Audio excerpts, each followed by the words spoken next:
Are you sick of your Instagram accounts being banned? If so, this is the video for you. In this video, we're going to cover different types of bans, how to actively avoid them, and how to combat them. But before we get started on those topics, why should we even use Instagram in the first place? Instagram actually has an average of 3 billion monthly active users. It's the second highest converting platform after Reddit, and it's actually super easy to hyper-target specific demographics. Sounds too easy, right? Don't be fooled. Instagram does actually come with a lot of downsides, such as the ongoing ban waves at the minute.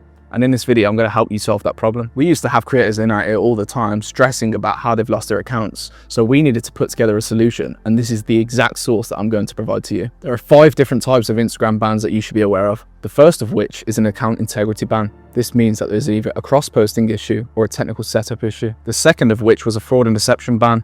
This was recently added by Instagram, and it's completely wiping out the whole industry. This means that there's a problem with your links, your content, or you have been detected as AI. The third ban is a community guidelines ban. This is the easiest to navigate, and it just means that you have a problem with your content being too provocative. The fourth ban is an action blocker.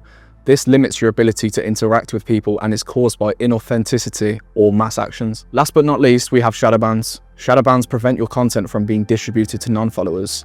However, they can be resolved in less than 24 hours. So now you know what the 5 bans are, we're going to actually go into detail on how to actually solve them. We're going to start off with shadow bans because they are the most common and actually easiest to navigate. So how do we actually solve these shadow bans? If you go over to your Instagram account center and your post can't be recommended to non-followers, you need to manually go through and delete these flagged pieces of content and wait a further 48 hours until it's back in the green. However, if Instagram doesn't give you the option to remove these flagged pieces of content, you need to firstly remove the profile picture, remove the link in bio, remove the actual bio, and then wait a further 48 hours for your account to be back in the green.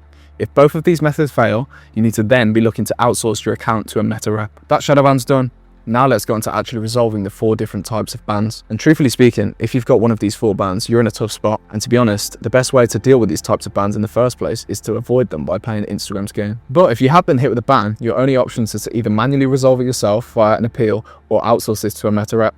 So now I'm going to rank these 4 different types of suspensions on the highest chance of recovery to the lowest chance of recovery. The ban with the highest win rate is actually community standards, aka the content ban.